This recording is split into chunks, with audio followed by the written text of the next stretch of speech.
Campus एक्टिववेयर limited, इस stock के ऊपर पिछले कुछ दिनों में बहुत से क्वेश्चंस आए हैं और हम इस चैनल पे उन्हीं स्टॉक्स पे बात करते हैं जिन पे आपके क्वेश्चंस हो। तो आपका भी अगर कोई क्वेश्चन है कमेंट में आप बता सकते हैं, एक एक कमेंट नोट डाउन होता है, किस स्टॉक पे पूछा गया है हम लिख के रखते हैं, उसी हिसाब से नेक्स्ट वीडियो प्लान होता है। तो आप भी कमेंट करिए, क्या पता नेक्स्ट वीडियो आपके स्टॉक से रिलेटेड ही हो जाए।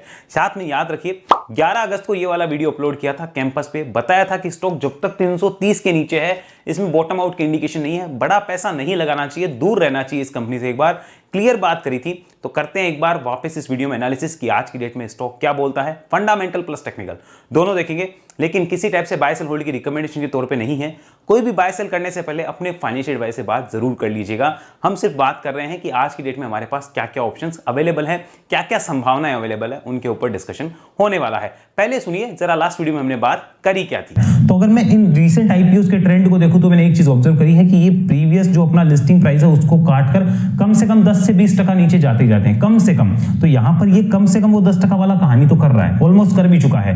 फिर भी आप मान के चलिए 250 या 270 अभी भी ओपन है गेट, तो ये गेट ओपन है अभी भी। मैं ये नहीं कर रहा यहाँ आएगा ही, कोई जरूरी नहीं है आए ही, ये भी जरूरी नहीं है कि यहां से आकर यहां से चले ही वापस। मैं सिर्फ इतना बता रहा हूं इनके गेट खुले हुए हैं। ये गेट कब बंद हो जाएंगे? जब आप 330 के ऊपर आ जाओगे तो ये गेट बंद हो जाएंगे। सबको समझाया है, फंडामेंटल्स जून वाले भी देख लिए, कुछ भी दिक्कत नहीं लग रही है फंडामेंटल्स में। ये तकलीफ जरूर है, स्टॉक ओवरवैल्यूड है, 100% ओवरवैल्यूड है, और चार्ट पे इंडिकेशंस भी बॉटम आउट के नहीं है, ट्रेंड अभी भी नेगेटिव है। तो यहाँ पे बड़ा पैसा लगाने में मेरे हिसाब से समझदारी नहीं होती है। लेकिन सब व्यू चेंज कब हो जाएंगे? जब स्टॉक 330 के ऊपर आ जाएगा तो व्यू चेंज होना शुरू हो जाएंगे। ये बात आपको नोट डाउन करनी होगी। उसके बाद में व्यू चेंज हो जाएंगे, ये बात आपको लिखनी पड़ेगी, नोट डाउन करनी होगी। तो जैसा आपने सुना लास्ट वीडियो में क्लियर बात करी है, जब तक 330 के नीचे है स्टॉक में दिक्कत है। 250 270 आने के चांस है, वो गेट खुले हुए हैं और देखिए वो आता हुआ हमें नजर भी आ रहा है। अब आएगा नहीं आएगा वो आज पता चलेगा ही आपको। साथ में हमने ये भी बात करी बड़ा पैसा लगाने से बचना है, हमें दूर रहना है इस स्टॉक से, इस बात को हमें नोट डाउन रखना है। अगर स्टॉक ऊपर जाता है तो 330 को काट के ही जाएगा,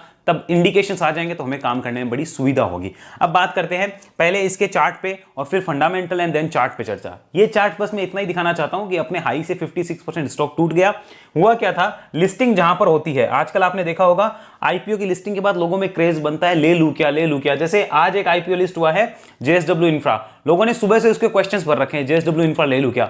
अरे भाई साहब, आईपीओ का कोई एनालिसिस होता है क्या लिस्टिंग के बाद का? लिस्टिंग के बाद ना जो चार्ट रेडी है, टेक्निकली तो होता नहीं है, फंडामेंटली उसको जो वैल्यूएशन मिलनी थी वो लिस्टिंग के दिन मिलती है, ये ध्यान रखिए ज्यादातर केस में।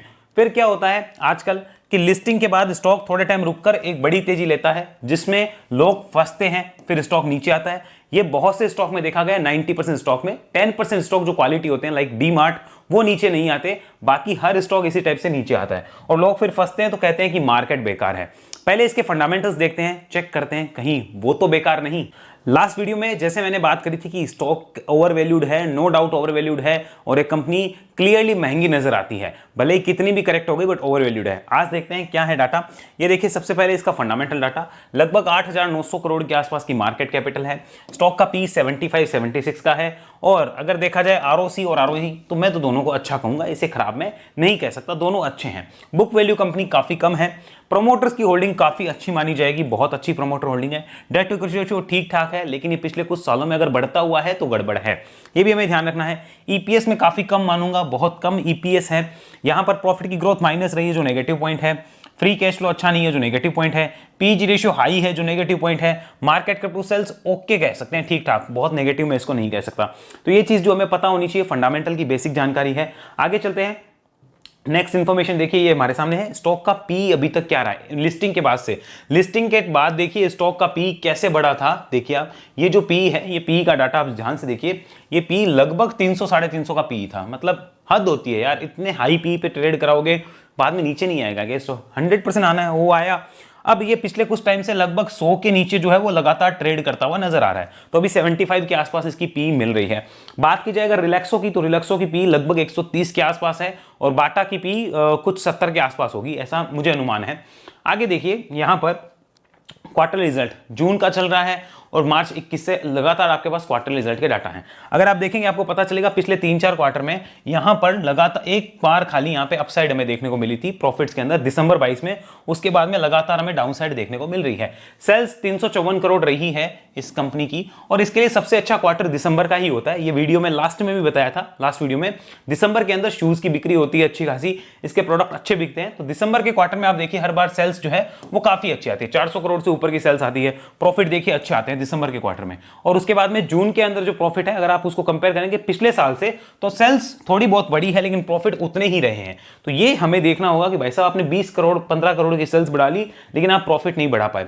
आपके अगर एक्सपेंसेस सेम है या उसी रेशियो में है और आपकी सेल्स बढ़ रही है और आपके प्रॉफिट नहीं बढ़ रहे, तो दिक्कत है, क्योंकि फिर आप फायदा नहीं ले पा रहे हो अपनी सेल्स बढ़ाने का और एक्सपेंसेस को उतना ही रखने का, फायदा आप नहीं ले पा रहे हो। तो इस चीज को आप ध्यान रखिए। ऐसा नहीं है यहां पर कि कंपनी का पूरा प्रॉफिट ही नहीं आ रहा, डाटा खराब है, नहीं, प्रॉफिट अच्छे आते हैं, बढ़िया प्रॉफिट है। लेकिन सितंबर क्वार्टर को अगर आप देखेंगे तो लास्ट ईयर का सितंबर अगर आप देखें तो पता चलेगा कि 15 करोड़ का प्रॉफिट था, और इस साल पिछले साल सितंबर उससे भी 28 करोड़ का प्रॉफिट था। तो अब कंपनी में आपको यहां पर नजर आ रहा होगा कि कंपनी के लिए सितंबर क्वार्टर उतना अच्छा नहीं रहता है जो आपको दिख रहा है, जो आने वाला है, लेकिन जून ठीक ठाक रहता है, दिसंबर सबसे अच्छा रहता है। तो ये भी हमें नोट डाउन करना है, क्या पता सितंबर क्वार्टर के बाद मौका मिले कि इसको उठाया जाए। समझो बात को कि जो डिस्काउंट होना है, यानी कि जो आना है बैड न्यूज, वो सितंबर क्वार्टर के रिजल्ट के आसपास आएगा।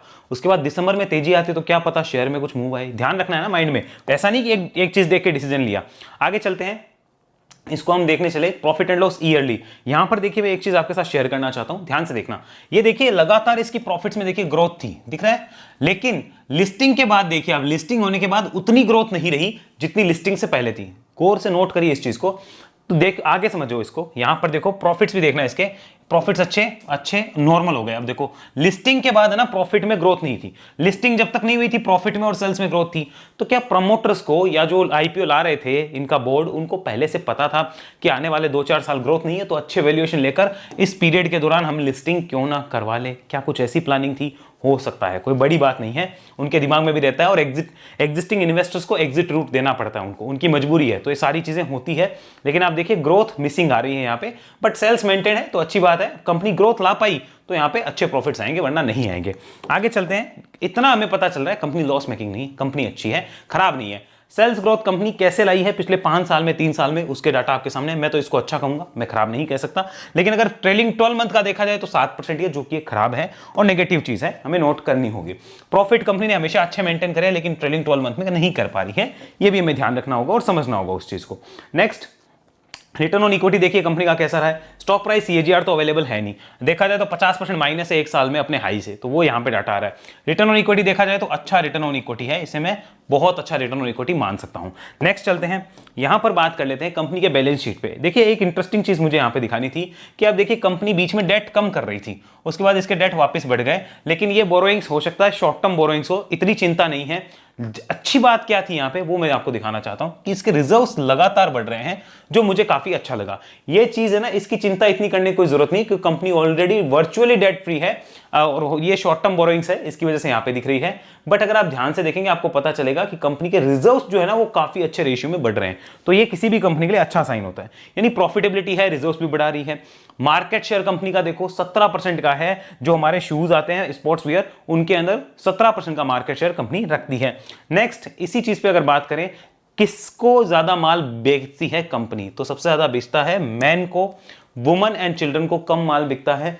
मैन जो है उनको ये टारगेट करके रखती है कंपनी, आपको ये भी नोट डाउन होना चाहिए।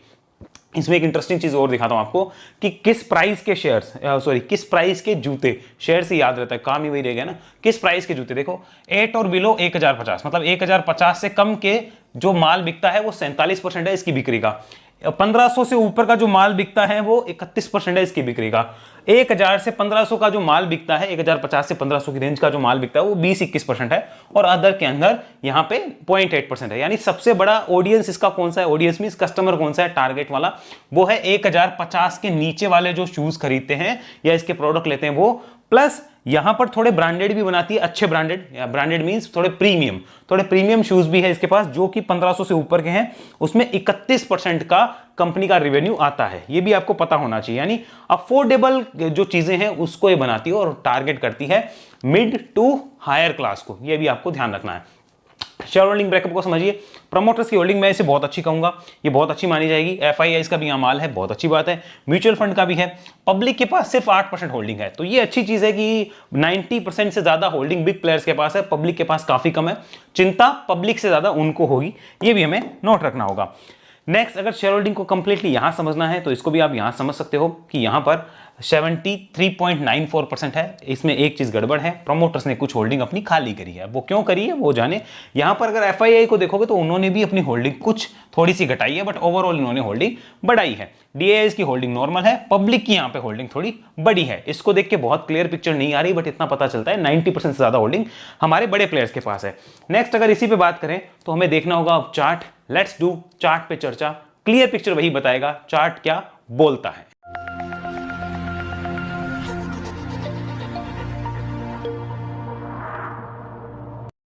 तो ये हमारे सामने आ गया वीकली चार्ट ऑफ कैंपस एक्टिववेयर। आपको दिख रहा होगा स्टॉक का ट्रेंड नेगेटिव है। मैं यहाँ पे वो लाइन जो है मैंने आपको यहाँ पे बताई थी 330 की, ये लाइन, इस लाइन को आप मार्क करके रख सकते हो। जो पहले यहाँ पे क्या था, सप्लाई जोन, डिमांड जोन था, वही अब इस लेवल के आसपास आते ही क्या बन जाता है, सप्लाई जोन। यहीं से स्टॉक को बेचारे को फेंक दिया जाता है, नीचे जाओ तुम्हारी कोई जगह नहीं है। और स्टॉक कितना टूट गया अपने हाई से, 56% टूट गया। एक चीज की कसम खा लीजिए, कोई भी स्टॉक छोटे टाइम में 2, 3, 5 गुना होता है, आपको एंट्री नहीं करनी है, ध्यान रखिए। आप एंट्री करके यहां फंसेंगे, बाद में आपको दिक्कत होगी, परेशान होंगे, क्या करूं ये चिल्लाते रहेंगे, क्या मिलेगा उससे। बेटर है ना दूसरी जगह अपॉर्चुनिटी देखो, जो ऑलरेडी 2, 3, 4 गुना हो गया, उसमें वेट करो कि कोई करेक्शन आए फिर लेना। लेकिन कईयों को क्या होता है, स्टॉक से शादी करने का मन होता है कि मेरे को तो इसी स्टॉक से पैसे कमाने पे पेट में खुजली शांत होगी, तो उसका कोई इलाज नहीं है। आपके पास ये कोई दूसरा नहीं कर सकता। अगर आपको अपनी भूख शांत करनी है, आपको खाना खाना है, लेकिन कईयों को होता है मुझे आज यही खाना खाना है, तो फिर भैया कोई इलाज नहीं है, फिर आप देखिए आपको क्या करना है। बट इस तरीका ये सही नहीं है, आपको ये ध्यान रखना होगा कि बढ़ने के बाद नहीं लिया जाता है। जब इतने हाई बढ़ जाते हैं स्टॉक्स, तब स्टॉक्स को नहीं लिया जाता, तब उनमें वेट किया जाता है। आई होप आपको कोई क्लियर हुआ होगा। अब इसी चार्ट को चलिए मैं आपके सामने यहाँ पे प्रेजेंट करता हूँ, यहाँ पर इसको मिटाकर, और आपको ये चीज़ बताता हूँ कि यहाँ पे हमारे लिए इंपॉर्टेंट लेवल कौन से। देखिए ये जो है, यहाँ पर एक चीज़ ध्यान से समझना, स्टॉक इस लेवल को बार बार काटने की तरफ आ रहा है, देखो आ रहा है। अब आपने देखा इस चीज़ को, साथ में नोट करो, अगर ये लेवल टूटा, जो कि टूट सकता है, कोई बड़ी बात नहीं है, टूट सकता है, तो मैं कब से बोल रहा हूँ कि कैंपस 250 रुपए के आसपास या 270 रुपए के आसपास आने के गेट खुले हुए हैं, बिल्कुल गेट खुले हुए हैं। ये गेट बंद कब हो जाएंगे, जब स्टॉक 330 के ऊपर निकल जाएगा, 330 के ऊपर निकल जाएगा तो बंद हो जाएंगे गेट। भाई एक काम तो होगा ना, या तो 250-300 आएगा, सॉरी 250-270 आएगा, या फिर 330 के ऊपर आएगा, एक काम तो होगा। जब तक दोनों ही नहीं होते तब तक ये नो ट्रेड जोन में टाइम पास कर रहा है, करने दो बेचारे को। हो सकता है, अब कोई जरूरी नहीं 250-270 पे रुके ही, हो सकता है और भी नीचे जाए, लेकिन मिनिमम वो तो दिखता ही दिखता है। आगे चलिए, convert it to monthly chart. ये देखिए ध्यान से, मंथली चार्ट एक्चुअली क्या हो रहा है ध्यान से समझना। यहां पर जिन लोगों की पोजीशंस इवन यहां से भी है ना, उनका भी सौदा देखो यहां पे कटने के कगार पे आ चुका है। क्यों आ चुका है ध्यान से समझो। पिछले 4-5 महीने से देख रहा हूं, ये 4-5 महीने से एक चीज देखी आपने कि ये अपने जो मेन प्राइस थे मंथली चार्ट पे लिस्टिंग वाले, उसके नीचे ट्रेड करे जा रहा है, उसके नीचे है। और हर मंथ देखो ये डाउन साइड के ही इंडिकेशन दे रहा है, नया लो बना रहा है हर मंथ। तो ये नेगेटिव चीज है या नहीं है, बिल्कुल है, इसीलिए मना किया था, बड़ा पैसा लगाने का समय नहीं है। फिर भी अभी पूरी चीज बताऊंगा। तो इतना आपको पता चला कि ये इसके नीचे ट्रेड कर रहा है, तो 330 ये वाला लेवल है, 330 इसके ऊपर आएगा तो मैं भी बुलिश हो जाऊंगा, लेकिन उससे पहले बुलिश थोड़ी हो जाऊं। अब कल क्या होगा देखो, जैसे 293 पे खड़ा है, कल अगर मानो 310 आ गया, अरे बहुत बढ़ गया, बहुत बढ़ गया कैंपस, आपको कुछ नहीं पता क्या कैंपस इतना बढ़ गया। ऐसे नहीं होता है, प्रोसेस नहीं है वो, प्रोसेस इसके ऊपर आके ही तो बढ़ेगा, तभी कोई स्विंग बनेगा। ऐसे तो शेयर आज 5 मिनट पहले 290 था, अब 293, तो क्या हम ये कह लें 3 रुपए बढ़ गया, ओहो बहुत बड़ा प्रॉफिट हो गया। ऐसे कुछ नहीं होता है, बचकानी हरकतें मत किया करो। इसको आपको ध्यान रखना होगा कि ये नेगेटिव पॉइंट है यहाँ पे। अब डेली चार्ट पे चलते हैं, let's have a look at daily chart. ये देखिए सबसे इंपॉर्टेंट चीज है यहाँ पे डेली चार्ट पे, अगर आप देखना जानते हैं तो ये देखिए, ये मूविंग एवरेज है हमारा 200 दिन का। इस मूविंग एवरेज के बनने के बाद से लेके अभी तक स्टॉक इसके ऊपर ही नहीं आया है। देखो इसके ऊपर ही नहीं आ रहा, मतलब इसको टच ही नहीं कर रहा। तो सबसे बड़ी वीकनेस पॉइंट तो स्टॉक की यही दिखती है कि तुम इसको टच करने नहीं आ रहे। 325-30 का लेवल देखो मैंने यहां से दे रखा है, क्यों दे रखा है अब आपको समझ आ रहा होगा, दिख रहा होगा आपको कि मैं ये लेवल को इंपॉर्टेंट मान के क्यों बैठा हूं। इसके ऊपर आएगा तो मैं बुलिश हो जाऊंगा, मुझे क्या तकलीफ है, कैंपस मेरी कोई कैंपस से दुश्मनी थोड़ी है। लेकिन ओवरवैल्यूड है, फंडामेंटल ठीक ठाक है, कोई मैं बहुत अच्छे नहीं कह सकता कि मेरे मुंह में पानी आ गया, ऐसे फंडामेंटल नहीं है। फंडामेंटल ठीक ठाक है लेकिन ओवरवैल्यूड है, डेफिनेटली ओवरवैल्यूड है। इवन 56% टूटने के बाद भी ये स्टॉक ओवरवैल्यूड है। अब किसी को नहीं मानना तो मत मानो, मानना है तो मानो, अपनी मर्जी है। और देखो ये जब लेवल काटेगा ऊपर जाने के गेट तभी खुलेंगे, तब तक खाली टाइम पास होगा, ये भी ध्यान रखना होगा। अब चलते हैं आगे, करना क्या है ध्यान से समझो। सर ठीक है, सारी बातें सुन ली आपकी, करना क्या है वो बताओ, करना क्या है इन द सेंस समझो। अब देखो मैं सारे केस बताऊंगा, क्या क्या केसेस है वो सारे सुनने आपको पड़ेंगे और डिसाइड आपको करना आप किस कैटेगरी के हो। सबसे पहले ऑलरेडी जो इन्वेस्टेड है, क्या है, ऑलरेडी इन्वेस्टेड है, मैं किसी भी प्राइस से इन्वेस्टेड है उसकी बात कर रहा हूं। यहां पर ऑलरेडी ऊपर से इन्वेस्टेड है, जो ऊपर में किसी भी प्राइस से इन्वेस्टेड है वो क्या करे। तो देखो मैं इतना जानता हूं कि अगर आपका मानो काफी करेक्शन हो गया स्टॉक का, 56% टूट गया और आप वेट कर सकते हो, वेट करने के अलावा कोई इलाज भी नहीं है, वरना नीचे जाता रहेगा, आपको तकलीफ होती रहेगी। तो अगर आप वेट कर सको तो क्या करना, आपने मानो ऊपर लिया था स्टॉक 100 रुपए का, आपने 100 रुपीज का स्टॉक ऊपर लिया था। अब अगर आप थोड़ा वेट करोगे तो आपको क्या करना है, नीचे यहां पर बेचने में कोई समझदारी नहीं होगी, क्योंकि स्टॉक ऑलरेडी 56% टूट गया है, हो सकता है बॉटम के पास ही हो, यहां से थोड़ा नीचे जाने गेट खुले, मैं तो 250 के भी नीचे मान सकता हूं, जा सकता है, कोई बड़ी बात नहीं है, लेकिन यहां पे बेचने में कोई समझदारी नहीं है। अब क्या करना है, स्टॉक जैसे ही 250 270 के पास आए तो आपको क्या करना है, मानो 100 रुपए आपके ऑलरेडी इन्वेस्टेड है, तो क्या करना है, यहां पर 10-15 रुपए का ऐड कर देना, 10-15 रुपए का मैंने ऐड कर दिया, मानो और नीचे आना शुरू हो गया, 230 आ गया, 10-15 रुपए और ऐड कर दिए। ऐसे करके आपको उसकी एवरेज बिठानी पड़ेगी, बाकी कोई इलाज नहीं है, वरना लॉस बुक करना है आपकी इच्छा है। लॉस बुक करने में कोई समझदार नहीं है, थोड़ा वेट लगेगा, साल 2 साल का हो जाएगा सब ठीक, वापस ऊपर भी आएंगे, वैल्यूएशन भी सुधरेंगे, दिसंबर के अंदर भी सुधर सकते हैं, देखो चांसेस सब चीज के हैं। तो वो आपको समझना है कि भाई थोड़ा थोड़ा ऐड करना है या फिर एसआईपी कर देनी है। एसआईपी करके बैठ गए, जिस दिन भी स्टॉक 330 को काटेगा तो एक गेट खुलेंगे अपसाइड के, मिनिमम 30-40% की अपसाइड हो सकती है, जहां तक मेरा अनुमान है। हालांकि उस टाइम पे मैं आपके सामने वीडियो वापस लाऊंगा, तो उसमें आपको अपनी एवरेज कॉस्ट भी मिलेगी, एक बार एग्जिट का मौका मिलेगा विद प्रॉफिट्स, ये भी आप ध्यान रखिए। तो ये चीज आप नोट करिए अगर आपकी ऑलरेडी इन्वेस्टेड है तो। सेकंड चीज, आपको बोले मैं फ्रेश इन्वेस्ट करना चाहता हूं, क्या करना चाहता हूं, फ्रेश इन्वेस्ट करना चाहता हूं। देखो हर केस को समझा रहा हूं, ध्यान से समझा। तो फ्रेश इन्वेस्ट के लिए सबसे पहले ये देखा जाता है कि फंडामेंटल्स कैसे हैं। चलो बात करते हैं, फंडामेंटल्स ओके हैं, अच्छे हैं, स्टॉक ओवर वैल्यूड है, ये हमें नोट करना होगा, ओवर वैल्यूड है ये हमें नोट करना होगा, बिल्कुल ये हमने नोट किया। अब यहां पर देखो टेक्निकल कैसे हैं, टेक्निकल वीक है, क्या है, वीक है। तो टेक्निकल वीक है तो भैया पैसे लगाने में कोई समझदारी है क्या, ओवर वैल्यूड भी है, तो यहां पर इसमें बड़ा पैसा लगाने में कोई समझदारी है क्या, जी बिल्कुल नहीं है। तो क्या किया जा सकता है, देखो जिनको रिस्क लेना हो, जो रिस्की बिजनेस करते हो, ओनली फॉर रिस्की प्लेयर्स, यहां पर वो क्या कर सकते हैं, रिस्की प्लेयर्स वो क्या कर सकते हैं, 50% अगर उनको मानो कुछ उठाना है, जैसे मानो उनको 1 लाख रुपए लगाने हैं, रिस्क लेना है कि चल यार जो होगा देखेंगे, तो उनके लिए है कि 50,000 रुपए के आसपास का अमाउंट कब डालना है, 250-270 के पास में, उनके लिए उस टाइम पे एक मौका मिलेगा। 250-270 के पास 50% ले लिया, देखा जाएगा, जो होगा वो देखेंगे। अभी भी लेते हैं तो भी देख सकते हैं, ठीक है देख लिया। रिमेनिंग का क्या करना है, रिमेनिंग तब लेना जब स्टॉक में भारी गिरावट आ जाए, जो स्टॉक को हो सकता है 200 ही ले आए, तब लेना। देखो आपके हाथ में ये नहीं है ना स्टॉक कहां जाके रुकेगा, आपके हाथ में ये रिस्क रिवॉर्ड मैनेज कैसे करना है, तो वो आपको करके चलना है। पूरा पैसा नहीं लगाना, समझदारी नहीं है, मैं तो इसमें लगाऊं भी ना, क्योंकि फंडामेंटली भी ठीक ठाक है लेकिन ओवर वैल्यूड है और टेक्निकली एकदम वीक है, तो मैं तो पैसा भी नहीं लगाऊंगा, सिंपल सी बात है। आगे चलते हैं। आपको बोलेगा सर फ्रेश ट्रेड करूंगा, अब कुछ लोगों को यही क्लियर नहीं है, उनको ट्रेड करना है, क्या करना है, कैंपस बाय या सेल, जल्दी से रिप्लाई दे दो। अरे क्या है, कोई रेडीमेड गारमेंट की दुकान में आए हो क्या, फटाफट जींस पैंट दे दो पहन लेता हूं। अरे नहीं होता है भैया ऐसा, कैंपस बाय और होल्ड जल्दी बताओ, कैंपस सेल और होल्ड जल्दी बताओ, क्या होता है, क्या कर क्या रहे हो भाई, पहले ये तो क्लियर करो, ट्रेडिंग के लिए लिया इन्वेस्टमेंट के लिए लिया है, ये तो सोचा ही नहीं ट्रेड के लिए ले रहा हूं या इन्वेस्ट के लिए। अच्छा ट्रेड क्या होती है, इन्वेस्ट क्या होता है, मैंने तो इसलिए लिया था कि आज लिया 10 दिन में बढ़ जाएगा बेच दूंगा, लेकिन शेयर 50 रुपए नीचे आ गया, ऐसे ही होता है ना। तो ये तरीके सही नहीं है। फ्रेश ट्रेड कब बनेगी, ओनली अबो, मैं लिख देता हूं यहां पे, अबो 330, तो अबो 330 पे फ्रेश ट्रेड बनेगी। उस केस में आप 295 या 300 के आसपास का सपोर्ट बना सकते हो, ठीक है। आपको इसके अबो जाने पे मैं टारगेट्स लिख देता हूं, देखो यहां पे 360, 390, 440 प्लस, मतलब बहुत लंबे टारगेट खुलेंगे उसके बाद में, उसके लिए लंबे टारगेट खुलेंगे, क्योंकि ये 350 काटते ही 360 के आसपास आके रुकने की कोशिश करेगा यहां पर। उसके बाद में स्टॉक के लिए 390 के आसपास, 385 390 का स्टॉपेज होगा। ये सबसे इंपॉर्टेंट चीज है जो आपको नोट डाउन करके रखनी है। फिर स्टॉक के लिए और इंपॉर्टेंट लेवल लगभग यहां होंगे 450 के आसपास, तो मैंने 440 लिखा है। तो आपको ये सारी चीज नोट डाउन करके रखनी है, हर चीज को समझना है, बीच में और भी हर्डल है, लेकिन अभी मेन इंपॉर्टेंट चीज क्या है, 330 के ऊपर ही ट्रेड है ना, ट्रेड है ही नहीं, अब कोई अभी लेकर पूछता है 3 दिन बाद में बेच दूं क्या, भाई इतनी एनालिसिस नहीं होती है और नहीं तरीका है उसका, कोई प्रोसेस नहीं है, वो बेच लो भले, जो करना है वो कर लो, प्रोसेस नहीं है, इसका ध्यान रखो। ये आपने नोट डाउन किया तो आपको ये समझ में आ गया होगा कि जो फ्रेश इन्वेस्ट करना चाहते हैं उनको क्या करना है, फ्रेश ट्रेडर है उनको क्या करना है, अगर कोई नया पैसा लगाता है तो क्या करना है। मैं क्या करूंगा अब वो मैं बता रहा हूं। देखो अगर ये 330 के ऊपर आता है, हो सकता है मैं कोई ट्रेड लूं, उस ट्रेड में मैं 20-30% का कोई प्रॉफिट कमाऊं। मानो मैंने 1 लाख रुपए की ट्रेड ली और मैंने 20,000 या 25,000 का प्रॉफिट कमाया, तो मैं उतने अमाउंट के शेयर्स दूसरे अकाउंट में, मेरे दूसरे अकाउंट में या मेरी फैमिली के दूसरे अकाउंट में, दूसरे डिमेट में लेके रख दूंगा। उस अकाउंट में मैं पूरा बेच लूंगा, उतने अमाउंट के शेयर में लेके रख दूंगा, क्योंकि मैं प्रॉफिट को इन्वेस्ट कर सकता हूं ऐसे रिस्की बिजनेस में।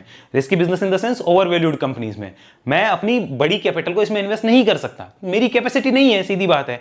आपकी है या नहीं वो आपको डिसाइड करनी है, आपका फाइनेंशियल एडवाइजर डिसाइड करेगा। बट सच्चाई यही है कि जब प्रॉफिट को इन्वेस्ट करके बैठोगे तो दिमाग में टेंशन कम रहेगी, रिलैक्स रहोगे, होल्ड कर पाओगे। या 1 लाख रुपए लगाकर ऐसे थोड़ी कि बैठ जाएं इसके अंदर अभी बिना कोई इंडिकेशन के। और अगर ऐसे ही बैठना है किसी भी कंपनी में तो सब में ही बैठ सकते थे, यस बैंक भी बढ़िया ही था, फिर 400 रुपए पे फिर हो गया ना 4 रुपए। तो ऐसे नहीं होता है, प्रोसेस से चलना होगा हर तरीके से। और अगर स्टॉक में बहुत बड़ी तेजी आनी है, कोई कहेगा 2 साल के अंदर 600 हो जाएगा, 330 को काट के ही होगा, आई होप 330 को काट के होगा ना, तब तक तो नहीं होगा। तो 330 काटेगा तो हम भी बोलेंगे कि हाँ बुलिश हो गए, लेकिन अभी मैं बुलिश इस पे नहीं हूं, अभी भी व्यू नेगेटिव है, आप नोट डाउन कर सकते हैं। आई होप मैंने आपको सब कुछ समझाने की कोशिश करी है, मेरी फिर भी कोई गलती रही हो तो मुझे क्षमा करने का कष्ट करिएगा। मैं अपनी तरफ से पूरी कोशिश करता हूं कि आपके साथ हर एक केस को उठाकर ला पाऊं, हर चीज बता पाऊं कि एक्चुअली हो क्या रहा है। ऐसी एनालिसिस अगर आप सीखना चाहते हैं हमें कॉल कर सकते हैं इस नंबर पे और वेव एनालिसिस को ज्वाइन कर सकते हैं। वेव एनालिसिस एक ट्रेनिंग प्रोग्राम है जहां आप 1-to-1 मेरे साथ सीखते हैं, उसके बाद लाइफ टाइम हमारे ट्रेनिंग्स ग्रुप का पार्ट रहते हैं। इसकी फीस, इसकी डेट्स जो है वो ऑलरेडी आपको इस नंबर पे कांटेक्ट करने पे मिल ही जाती है, लेकिन फिर भी मैं कहता हूं फीस के लिए आप एक बार डिस्क्रिप्शन को जरूर चेक कर लीजिए, क्योंकि हो सकता है शायद आपको फीस देखने के बाद लगे कि नहीं मुझे इसे करना है या नहीं करना है, आपका शायद डिसीजन वहीं क्लियर हो जाए, तो आपका भी समय बचेगा और आपको फायदा हो जाएगा। जब भी भविष्य में आपको लगे कि नहीं मैं इस चीजों को अफोर्ड कर सकता हूं, तब आप ज्वाइन कर सकते हैं। सबकी अपनी अपनी प्राइसिंग होती है, अपनी अपनी वैल्यू होती है, तो फीस को जरूर एक बार आप चेक कर लीजिए। साथ में अगर आप हमारे चैनल की मेंबरशिप ज्वाइन करना चाहते हैं, ज्वाइन बटन पर क्लिक करके डायमंड मेंबरशिप लेने पे ही आपको हमारे व्हाट्सएप ग्रुप में एंट्री मिलती है। आप लिख सकते हो न्यू मेंबर और व्हाट्सएप ग्रुप में एंट्री मिलेगी, जहां डिस्कशन होता है, चैट विंडो खुलती है, लेवल्स के ऊपर बात होती है। और इसी ग्रुप में आपको लाइफ टाइम एंट्री चाहिए तो आपको जरूर एंजल ऐप स्टॉक्स में हमारे दिए गए नीचे लिंक से अकाउंट खुलाकर हमारे इस नंबर पर व्हाट्सएप करना है, आपको उसी ग्रुप में लाइफ टाइम के लिए एंट्री मिल जाती है। मिलते हैं अगले वीडियो में आपसे, तब तक के लिए आपका बहुत बहुत धन्यवाद। जय हिंद, जय भारत एंड वेब एनालिसिस के लिए कॉल करना बिल्कुल ना भूलिए।